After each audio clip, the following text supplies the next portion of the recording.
my question is, what is it true that men value respect more than love? For everyone. Like, for me, love, I value it more because it's more encompassing of everything. Respect is just respect. But love, is more encompassing of all. Like, it also has respect, patience, Lahat-lahat. exactly. Kumaga, mas malaki yung kaya niyang ibigay kaysa sa gusto mo lang ng respect. Ikaw, kuya. That's one also. Same ba? Kasi I know someone na he value more respect than love because he thinks na, sabi nga, if respect is not served in the table, I'd rather go out from that room. Yeah, respect naman kung ano yun, hindi naman hinihingi yun. Kung saan bibigay yung respeto. Hindi ka makinaka. Yeah. Diba? Hindi. Kung talaga walang respeto sa'yo, walang respeto sa'yo. Either meron o wala. Mas natural yung love na parang bata ka pa lang nandun na yung respect, eventually mo pa yung matututunan pag bata ka. Pero pag bata ka pa lang may pagmamahal na kagad. Lumabas ka pa lang sa naiintindihan mo niya kahit di wala ka pang utak. Kasi tapos another thing, napaka-big deal ng ng respect, especially in a relationship. Siyempre. Kasi pag parang feeling mo, let's say ikaw, you are in a relationship and syempre, ang sabi mo nga, mga lalaki hindi nag-iisip sila minsan na parang hindi nila sinasabi bluntly kung anong nararamdaman nila, pero pumaptatak sa utak, puputok na yung ulo mo kasi ganito, ganyan. Pero somehow, syempre, sa babae kasi wala kaming idea di ba? Wala kaming idea minsan na nagseselos na parang kayo or parang feeling mo nababastusan na kayo sa actions namin, ganyan.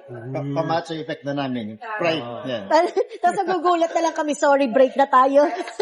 Ibig sabihin, makuha ka sa tingin. Ay, ganun mga sikreto ng lalaki, kailangan makuha sa tingin. Hindi, yun ang action. Alam mo na pag... Yung di na naimik, no? Kasi hindi naman kami magiging Ba't ka nagpahawak doon? Ganyan. Ba't ka nakapagpabeso doon? Sa iba. Yeah. Pero hindi ako... Mahirap basta sabihin yan, Ako, mahirapan ako na kasi selos ako pag kinakausap ganon. Parang di ko kaya sabihin. Pero ito to, galit ka na. Wala. Pero syempre, alam niya yun. Makakaalaman naman kayo eventually pag tagal. Kasi makigets nyo na yung bawat Alam niya na yun, nagsaselos ka, pero inaano mo lang in a way na hindi kayo parang And another question. Ito yung mga gusto kong tanong sa mga lalaki. Kasi sa pagbabae, alam ko na yung mga sagot namin.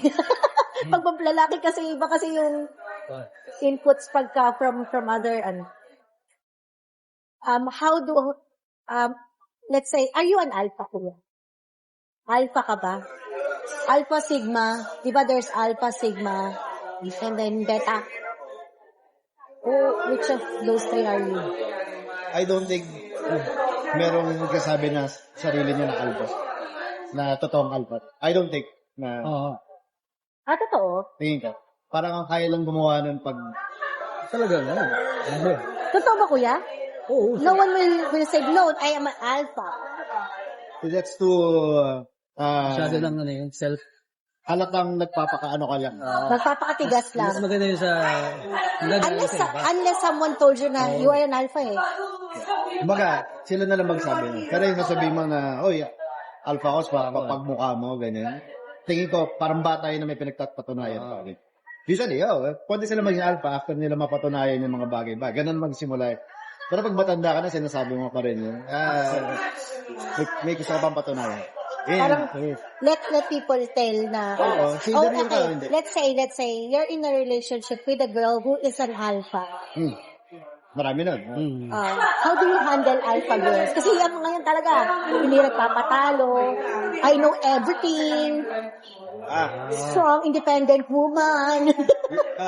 Kailangan, bago pa lang naging kayo, meron ka ng bagay na alam mong lamang ka sa kanya.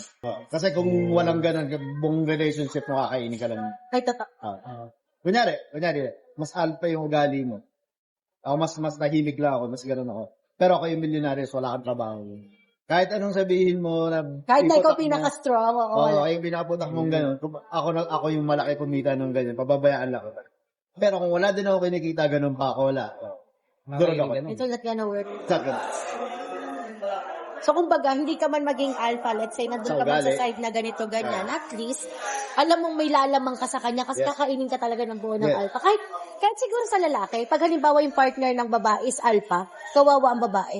Oo. Oo. Literal. Kung wala kang parang hawakan, di ba? Na, Kasi kumbaga, ang lalaki pwede pang mag-adjust kung alip pa yung babae. Kasi, ang structure mo, lalaki ka eh. Masculine ka. Pero, pagka... ang sabihin ko lang doon, may value ka. May May value value ka ka. dapat yung pagkatao.